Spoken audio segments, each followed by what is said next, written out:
नमस्कार दोस्तों, welcome to knowledge world. कैसे हैं आप लोग सभी? आई होप सभी अच्छे होंगे।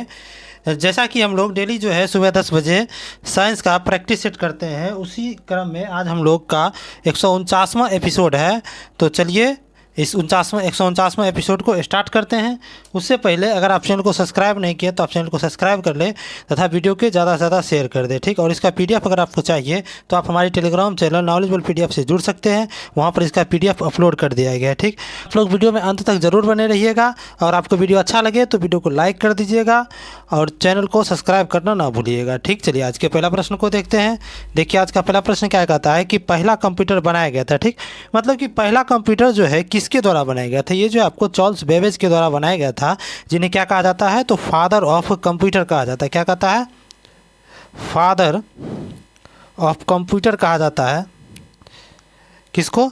तो चार्ल्स बेबेज साहब को, ठीक। इन्होंने कब किया था? पहला कंप्यूटर का बनाया था तो ये 1837 ईस्वी में ही इन्होंने बना लिया था, ठीक। चलिए अगला प्रश्न है कि अतिचालकता किस तापमान पर अत्यधिक आर्थिक महत्व की हो सकती है, जिसकी लाखों रुपए में बचत करती है? यानी क्या हुआ कि अतिचालकता जो है, जो कि किस तापमान पर होगा, जो कि अत्यधिक आर्थिक महत्व की हो तो सकती है, जिसमें कि लाखों रुपये की बचत करेगा। वो किस तापमान पर? तो वो आपको सामान्य तापमान पर जो है ना वो लाखों रुपये की बचत करता है, ठीक। इसका उत्तर क्या जाएगा? ऑप्शन नंबर सी हो जाएगा, ठीक ना। अगला प्रश्न है किसी अतिचालक द्वारा प्राप्त अधिकतम तापमान क्या होता है? तो कोई भी अतिचालक है तो उसके द्वारा प्राप्त अधिकतम तापमान कितना होता है? तो 133 केल्विन होता है, ठीक। ये किस ऑप्शन में दिया है? तो आपको ऑप्शन नंबर बी में दिया है, तो इसका उत्तर ऑप्शन नंबर बी हो जाएगा, ठीक ना। अगला प्रश्न है कि एक नाभिकीय रिएक्टर में भारी जल का क्या कार्य होता है? देखिए नाभिकीय रिएक्टर होता है तो उसमें भारी जल का देखिए किस रूप में कार्य होता है? तो उसमें देखिए मंदन के रूप में कार्य होता है। किसके रूप में? तो इसका भारी जल का प्रयोग होता है आपको मंदक के रूप में, ठीक। तो मंदक क्या करता है कि ये जो है ना आपको इसमें जो है ना आपको न्यूट्रॉन की गति को ये कम करता है, ठीक। तो इसका उत्तर क्या जाएगा? ऑप्शन नंबर ए हो जाएगा, न्यूट्रॉन की गति को कम करना, ठीक। चलिए अगला प्रश्न है कि समृद्ध यूरेनियम क्या होता है? कि समृद्ध यूरेनियम किसे कहते हैं? देखिए समृद्ध यूरेनियम क्या है कि देखिए कोई भी प्राकृतिक यूरेनियम है जिसमें क्या होता है कि जिसमें कि रेडियोधर्मी यूरेनियम 235 आइसोटोप का घटक कृत्रिम रूप से बढ़ाया जाता है, उसे ही समृद्ध यूरेनियम कहते हैं, ठीक। तो इसका उत्तर ऑप्शन नंबर बी हो जाएगा, ठीक। चलिए अगला प्रश्न है कि 2G स्पेक्ट्रम में जी का किस शब्द के लिए प्रयुक्त होता है? जी मतलब होता है जेनरेशन, ठीक ना। जेनरेशन यानी कि किस पीढ़ी का है, ठीक ना। तो उसी प्रकार ये जैसे 2G हो गया, 3G हो गया, 4G हो गया, 5G, अब तो 5G पे आ गया, ठीक ना। तो उसमें जी का जो मतलब होता है ये आपको जेनरेशन है। मतलब क्या हुआ कि दूसरा जनरेशन का है। 3G मतलब तीसरा जनरेशन, 4G मतलब चौथा जनरेशन, 5G मतलब पाँचवा जनरेशन, ठीक है। जी का मतलब जनरेशन, ठीक। इसका उत्तर ऑप्शन नंबर सी हो जाएगा, ठीक। चलिए अगला प्रश्न है कि एक पेन ड्राइव क्या है?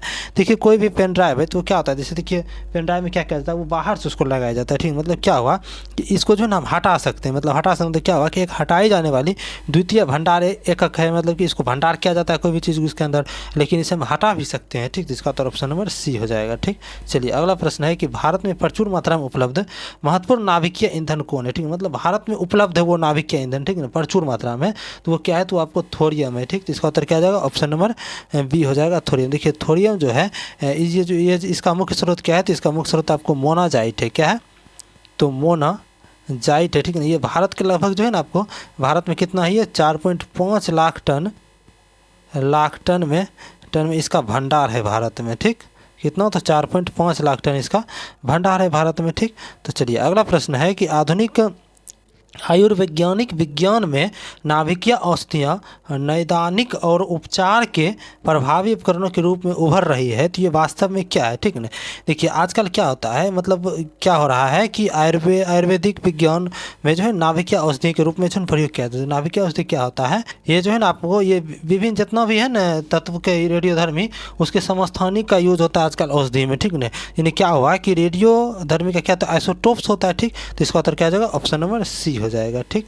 चलिए अगला प्रश्न है कि निम्न में से कौन सी धातु अर्धचालक की तरह ट्रांजिस्टर में प्रयोग किया जाता है? ठीक ना। ट्रांजिस्टर में देखिए अर्धचालक की तरह जो है ना दो धातु का प्रयोग किया जाता है, ठीक ना। एक कौन है? तो आपको जर्मेनियम है, जर्मेनियम एंड सिलिकॉन होता है, ठीक ना। इसमें जो आपको अर्धचालक की भांति ट्रांजिस्टर में इसका यूज होता है। यहाँ देखिए ऑप्शन में जर्मेनियम दिया हुआ है, तो इसका उत्तर ऑप्शन नंबर बी हो जाएगा, जर्मेनियम। ठीक, चलिए अगला प्रश्न है कि तारे अपनी ऊर्जा प्राप्त करती है किसके द्वारा। देखिए ऑप्शन नंबर ए में दिया नाविगेशन लेन, ठीक है, नाविगेशन करती है।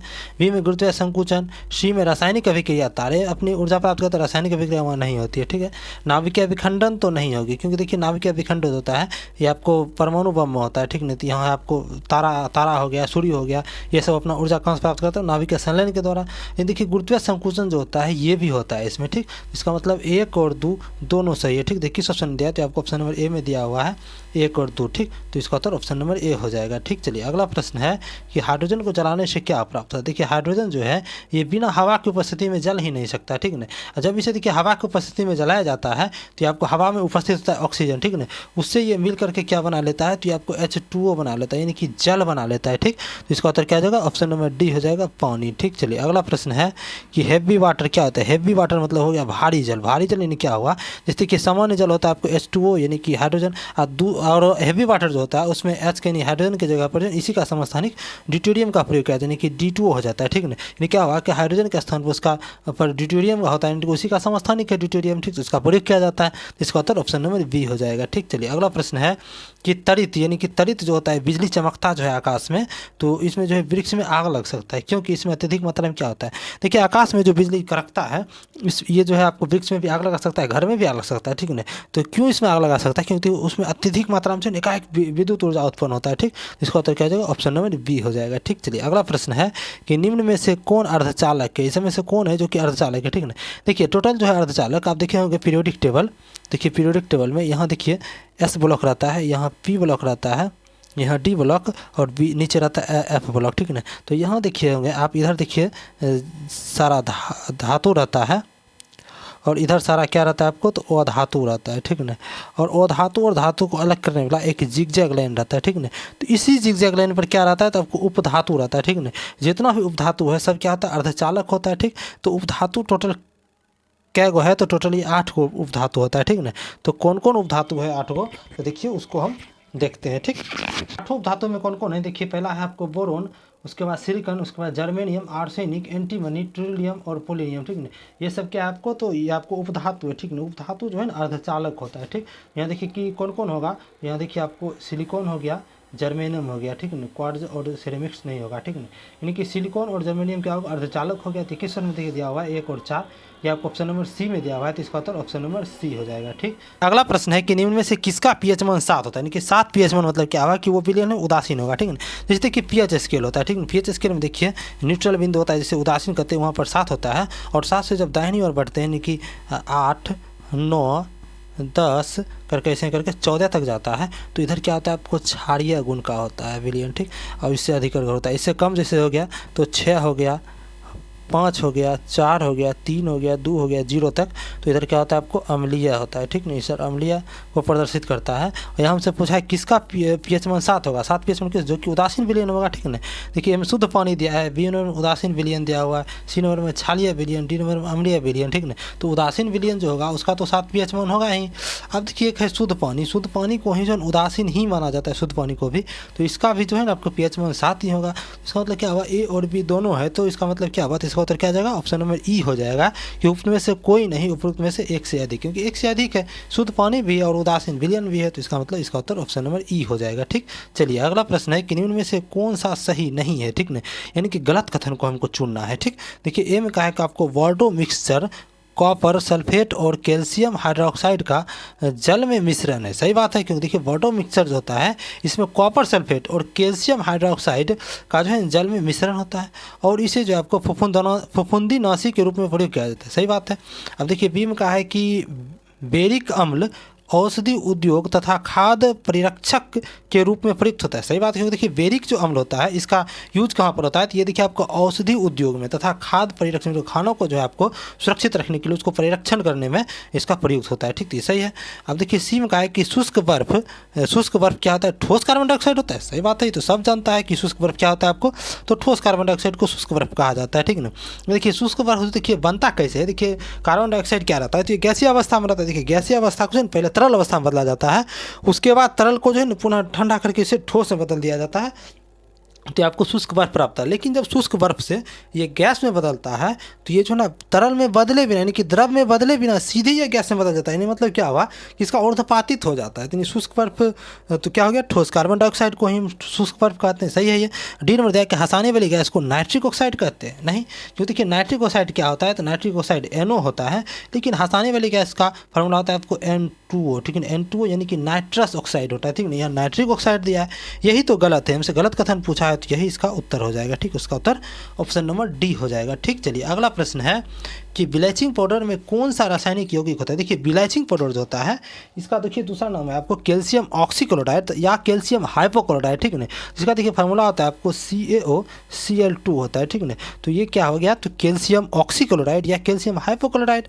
तो ये देखिए कैल्शियम ऑक्सीक्लोराइड दिया हुआ, हाँ देखिए ऑप्शन नंबर बी में दिया हुआ है आपको कैल्शियम ऑक्सीक्लोराइड, तो इसका उत्तर ऑप्शन नंबर बी हो जाएगा, कैल्शियम ऑक्सीक्लोराइड। ठीक, चलिए अगला प्रश्न है कि फोटोग्राफी में अस्थायीकरण के रूप में प्रयुक्त होने वाला रसायन क्या है। यानी कि फोटोग्राफी में जो होता है, जैसे कोई फोटो है तो उस फोटो को जो है पॉजिटिव या नेगेटिव को फिक्स करने के लिए, उसमें यानी कि उसको अस्थायीकरण करने के लिए पॉजिटिव या नेगेटिव को, उसमें आपको सोडियम थायोसल्फेट का यूज़ किया जाता है। ठीक, देखिए किस ऑप्शन में दिया हुआ है, तो आपको ऑप्शन नंबर बी में दिया हुआ है, तो इसका उत्तर ऑप्शन नंबर बी हो जाएगा। ठीक, चलिए अगला प्रश्न है कि मीथेन गैस उत्पादन करने वाला क्षेत्र क्या है।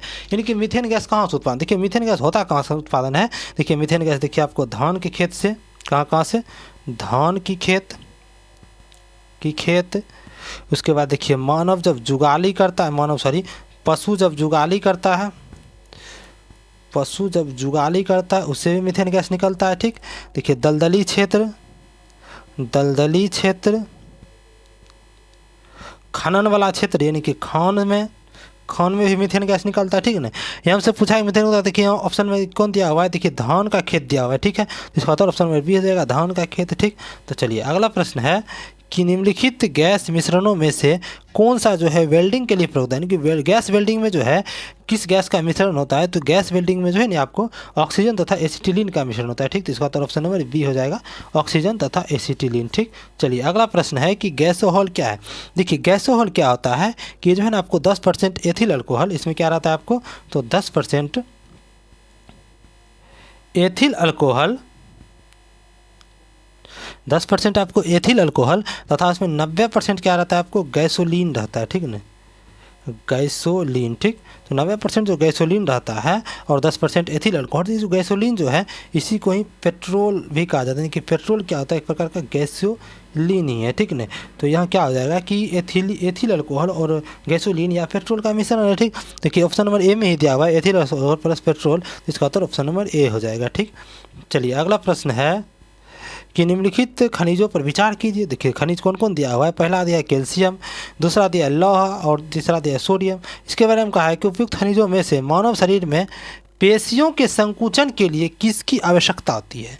देखिए मानव शरीर में जो होता है पेशी, इसके संकुचन के लिए कैल्शियम का भी आवश्यकता होता है, लोहा का भी आवश्यकता होता है और सोडियम का भी आवश्यकता होता है। इसका मतलब 1, 2, 3 इसका उत्तर हो जाएगा। देखिए 1, 2, 3 किस ऑप्शन में दिया हुआ है, तो ये आपको ऑप्शन नंबर डी में दिया हुआ है, तो इसका उत्तर ऑप्शन नंबर डी हो जाएगा। ठीक, चलिए अगला प्रश्न है कि पालक के पत्तों में निम्नलिखित में से किसकी मात्रा सबसे अधिक होती है। पालक का पत्ता जो होता है इसमें जो है ना आपको आयरन की मात्रा यानी कि लोहा यानी कि Fe की मात्रा जो है ना अधिकतम होता है। ठीक, तो इसका उत्तर ऑप्शन नंबर बी हो जाएगा, आयरन यानी कि Fe। ठीक है ना, तो मानव शरीर में देखिए आयरन जो है ये आपको कहाँ पाया जाता है, तो आपको हीमोग्लोबिन तथा आपको साइटोक्रोम एंजाइम का एक घटक है क्या, तो लोहा यानी कि आयरन है। ठीक है ना, और देखिए मानव शरीर में जो होता है आयरन यानी कि लोहा, इसकी कमी से क्या होता है, तो अरक्तता होता है। क्या होता है शरीर में जो है ना, जो कि शरीर के सुरक्षा तंत्र को दुर्बल हो जाता है इसके कमी से। ठीक, मतलब अरक्तता हो जाएगी यानी कि अरक्ता हो जाएगा तो मतलब रक्त उसमें कमी हो जाएगा। ठीक, तो क्या हो जाएगा, उसके शरीर के सुरक्षा तंत्र दुर्बल हो जाएगा, कमज़ोर हो जाएगा। ठीक, तो चलिए अगला प्रश्न है कि दूध में विद्यमान सेक्राइट क्या है। देखिए दूध में जो होता है वो पाया जाने वाला सेक्राइट यानी कि शर्करा क्या है, तो ये आपको लैक्टोज है। ठीक है, ये जो है आपको थोड़ा थोड़ा दूध मीठा लगता है, ये लैक्टोज के कारण ही लगता है। ठीक, तो इसका उत्तर क्या जाएगा, ऑप्शन नंबर बी हो जाएगा। ठीक, चलिए आज का अंतिम प्रश्न था। अगर आपको वीडियो अच्छा लगा हो तो आप वीडियो को ज़्यादा से ज़्यादा शेयर कर दें और चैनल को भी सब्सक्राइब कर लें और वीडियो को लाइक भी कर लें। ठीक, और अगर आपको इसका PDF चाहिए तो आप हमारे टेलीग्राम चैनल नॉलेजेबल PDF से जुड़ सकते हैं और टेलीग्राम चैनल का लिंक इस वीडियो के डिस्क्रिप्शन में दे दिया गया है। और जो भी पिछला वीडियो नहीं देखे हैं तो वो चैनल के प्लेलिस्ट में जाकर के पिछला वीडियो को देख सकते हैं। ठीक, चलिए वीडियो में अंत तक बने रहने धन्यवाद, मिलते हैं अगले वीडियो में।